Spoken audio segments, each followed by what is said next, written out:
அஸ்ஸலாமு அலைக்கும் ஃப்ரெண்ட்ஸ். இன்றைக்கி காயல் சமையல் பகுதியில் நம்ம பார்க்க போகிறது ட்ரெடிஷ்னல் ஃபுட் ஸ்வீட் ஐட்டம் நம்ம பார்க்க போகிறோம். ரமலான் டைம்லேயும் சரி, நோன்பு பெருநாளோ அல்லது ஹஜ் பெருநாள் இந்த ஸ்வீட் இல்லாமல் நம்ம செய்ய மாட்டோம். ஆனால் ரொம்ப சிம்பிளாக செய்யக்கூடிய மெத்தடில் இன்றைக்கி பார்க்க போகிறோம். காயல் சமையல் பகுதியை முதலாக பார்க்குறவங்க சப்ஸ்கிரைப் பண்ணாதவங்க சப்ஸ்கிரைப் பண்ணிங்க. பக்கத்திலே இருக்கிற பெல் ஐக்கானையும் கிளிக் பண்ணிட்டிங்கன்னா அப்டேட்ஸ் வந்துட்டுருக்கும். ஸோ இந்த சிம்பிளான வட்டலாப்பம் ரொம்ப ஈஸியாக செய்கிறதுக்கு ரொம்ப சிம்பிள் மெத்தட் தான் நான் இன்றைக்கி சொல்ல போகிறேன்.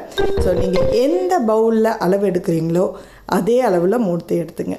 முட்டை, தேங்காய் பால், கருப்பட்டி, திக்கான தேங்காய் பால், தண்ணி சேர்க்கக்கூடாது. வட்டலப்பத்தை பொறுத்த வரைக்கும் நிறைய பேருக்கு அளவில் ரொம்ப கன்ஃபியூஸ் ஆகிட்ருப்பீங்க. ஸோ அதெல்லாம் பற்றி நீங்கள் எந்த ஒரு டென்ஷனும் ஆக வேண்டாம்.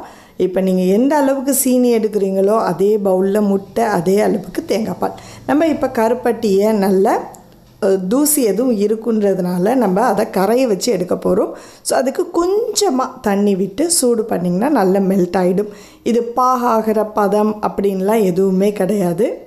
வரைக்கும் தூசி இருக்கும் அப்படின்றதுனால தான் நம்ம வச்சு காய்ச்சிட்டு வடிகட்ட போகிறோம். சரி, இது காய்ச்சிட்டு நம்ம அப்படியே எடுத்து வச்சுருவோம்.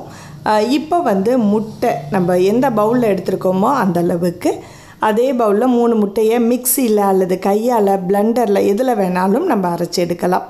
ஸோ இது ரொம்ப கிரைண்ட் பண்ணணும் அப்படின்ற அவசியம் இல்லை. அதோட ஏலக்காய் தூள் பொடி இருந்துச்சுன்னா அதை சேர்த்துக்கலாம். 4 ஏலக்காய் நான் சேர்த்துருக்கேன். அதை மிக்சியில் அடித்து எடுத்துட்றேன். ஸோ ரொம்ப நேரம் நுரப்பொங்க பிளெண்ட் பண்ணோம்லாம் அவசியம் இல்லை. ஜஸ்ட்டு மிக்ஸ் ஆகிற அளவுக்கு நம்ம பிளெண்ட் பண்ணால் போதும். இதை நம்ம வடிகட்டி எடுத்துருவோம். ஏன்னா வடிகட்டாமல் நம்ம சேர்த்தோம்னா அந்த பலால் வாடை உங்களுக்கு வரும். அதனால் ஏலக்காய் பொடி நம்ம சேர்க்குறதுனாலையும் முட்டையோட வாடை எதுவுமே வராது. இப்போ நம்ம கரைச்சி வச்சுருக்கிற அந்த கருப்பட்டி கலவையும் இதையும் வடிகட்டி எடுத்துடலாம். வட்டலப்பத்தை பொறுத்த வரைக்கும் ரொம்ப பெரிய வேலையெல்லாம் கிடையாது. ரொம்ப சிம்பிளான மெத்தட் தான் அது.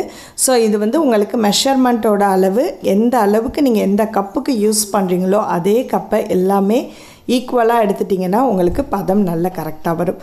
தேங்காய் பாலை பொறுத்த வரைக்கும் நல்ல திக்கான தேங்காய் பால் தான் வேணும். அதை பொறுத்த வரைக்கும் திக்கான தேங்காய் பால், அதாவது நம்ம துருவின தேங்காயில் நல்ல திக்காக எடுக்கலாம். அல்லது ரெடிமேடாக உங்களுக்கு கேனில் வந்துச்சுனாலும் அந்த தேங்காய் பாலை நீங்கள் யூஸ் பண்ணிக்கலாம்.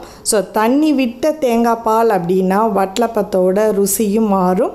உங்களுக்கு தண்ணி விட்டுருக்கும். எந்த பவுலில் நம்ம வைக்க போகிறோமோ அதில் பட்டர் வச்சு நல்லா க்ரீஸ் பண்ணிவிடுங்க. ஸோ அதில் நம்ம மிக்ஸ் பண்ணி வச்சுருக்கிற அந்த கலவையை அப்படியே ஊற்றிடலாம். இப்போது நம்ம எல்லாமே ரெடி ஆகிடுச்சு. இதை நம்ம பேக் பண்ண போகிறோம்.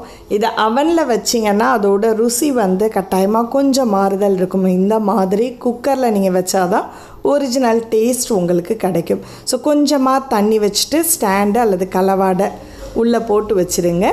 இது வட்டலப்பத்தில் நம்ம பவுலில் போட்டு வச்சுருக்கோம் பாருங்கள், அந்த பவுலுக்கு மேலே நல்லா ஃபாயில் பேப்பரை வச்சு கவர் பண்ணிவிடுங்க. ஏன்னா அது தண்ணி உள்ளே இறங்குனுச்சுன்னா உங்களுக்கு வட்டலப்பம் வீணாக போயிடும்.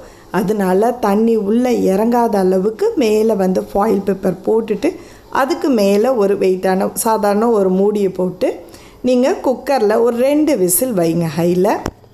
அதுக்கப்புறம் ஒரு 20 to 25 மினிட்ஸ் நீங்கள் அடுப்பை சிம்மிலே வச்சுட்டு குக் பண்ணி எடுத்துட்டிங்கன்னா போதும். இங்கே பாருங்கள் எவ்வளோ தண்ணி நிற்கிது. அதனால தான் நம்ம உள்ளே இறங்காத அளவுக்கு ஃபாயில் பேப்பர் போட்டுட்டு அதுக்கு மேலே நம்ம மூடியை போட்டிருக்கோம். ஸோ இப்போ ஓப்பன் பண்ணி பாருங்கள், வெந்துருச்சா வேகலையான்னு செக் பண்ணுறதுக்கு ஒரு கத்தியை உள்ளே விட்டு பார்த்திங்கனாலே உங்களுக்கு தெரியும் அது. ஸோ அது ஒட்டாமல் வந்துச்சு, அந்த ஈரப்பதம் இல்லாமல் இருக்குது அப்படின்னா உங்களுக்கு கரெக்டாக இருக்குது. ஸோ ஒரு 5 to 10 மினிட்ஸ் அப்படியே விட்டுட்டு அப்படியே கூட கட் பண்ணி நீங்கள் சாப்பிட்லாம். இல்லைன்னா நீங்கள் இந்த மாதிரி பிளேட்டில் மாற்றிட்டு நீங்கள் எடுத்துக்கலாம். சிம்பிளாக செய்யக்கூடிய ஸ்வீட், இதுக்கு அதிக ரிஸ்க் எடுக்க தேவையில்லை. தேங்காய் பால் மட்டும் நம்ம எடுத்து வச்சிட்டா போதும். இப்போ பாருங்கள் நமக்கு ரெடி ஆகிடுச்சு. இதை கட் பண்ணி நம்ம சாப்பிட்றதுக்கு ரொம்ப ருசியாக இருக்கும். ட்ரெடிஷ்னல் கருப்பட்டி வட்டலாப்பம் ரெடி ஆகிடுச்சு. இந்த ரமலானுக்கும் சரி, உங்கள் வீட்டில் ஏதாவது ஒரு ஃபங்க்ஷன்னாலும் இந்த ஸ்வீட்டை நீங்கள் செஞ்சு சாப்பிட்லாம். இந்த வீடியோ உங்களுக்கு பிடிச்சிருந்துச்சுன்னா மறக்காமல் லைக் பண்ணிவிட்டு உங்கள் நண்பர்களுக்கும் ஷேர் பண்ணுங்கள். அடுத்த ஒரு இன்ட்ரெஸ்டிங்கான வீடியோவில் சந்திப்போம். நன்றி.